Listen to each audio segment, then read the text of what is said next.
Our next guest is a classroom teacher with nearly 15 years of experience. She's also a public speaker turned author, and now she creates content for educators. Education with an Apron brings a fresh and innovative approach to teaching. Through this program, LaNesha Tabb is helping to provide resources, courses, and professional development for other educators, and helping to shed light on the path of excellence for all educators.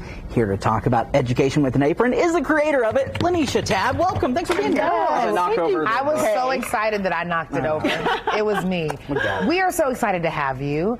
This is such an interesting, education with an apron. Yeah. Tell us about what that even means. Absolutely. So at my core, I am a teacher, and I see I need to update my bio because I've actually been in education for 18 years. Wow. And listen to me. And so for the past 18 years, I've really just taken all the things that I've learned from the classroom, and I slowly started to start little side gigs.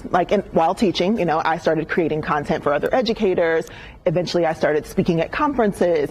Then I started writing books, and it sort of snowballed into this thing that's now my business. The apron thing, honestly, is because teaching is hard, and teachers are tired, and there's a lot going on. And one year, I was so exhausted, I got a collection of black dresses, and I was like, how am I going to hide these black dresses? And so I just started wearing aprons in the classroom, and they started matching the seasons and the holidays, and the kids started to love it. And now I might have over 70 aprons. I don't know. It's a problem. Wow. My wife was a high school business teacher for about 6 years. And one of the things that she always talked about was herself and other teachers not necessarily getting burnt out, but sometimes couldn't come up with the same ideas over and over and over. Absolutely. And keeping it fresh.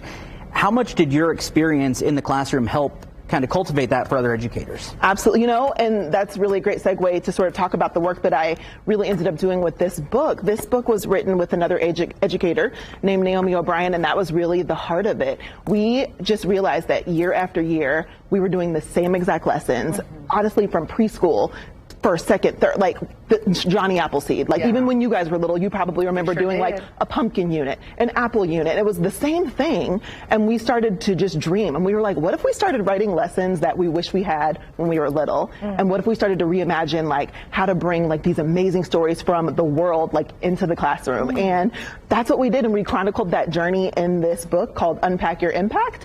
And it's really just a way that we wanted to shift the lens of education. I love that so much. People have had creativity blocks for the last couple of years now, right? Because we've had to stretch our creativity in ways that we just honestly have never had to do it. Yes. When it comes to teaching culturally relevant social studies topics, can you explain to us how you help them tap into those types of skills? Absolutely. And what I get from a lot of teachers is, I don't teach social studies. And I like to say, if you teach humans, then you do teach social studies. Yes. Because honestly, I say this all the time to teachers, but now that I'm actually talking to news anchors, I always say, turn the news on. Every single thing that's reported on in one way or another is connected to social studies. It's economics, it's civics, it's historical. There's always something. And unfortunately, a lot of times those social studies minutes have been cut from school, and that blows my mind because those are the skills that we need when these children grow up and want to become citizens that are able to contribute to society. Woo, man. Too much brain there for me to comprehend. Absolutely amazing having you here. Thank you so much, LaNesha, for coming and sharing your talents. For more on LaNesha Tabb and to gain insight about Education with an Apron, head over to allindiana.tv. Thank you so much for coming and being with us. Come back again. Thank you so much for having me. We have some reading materials. No kidding. We'll be right back.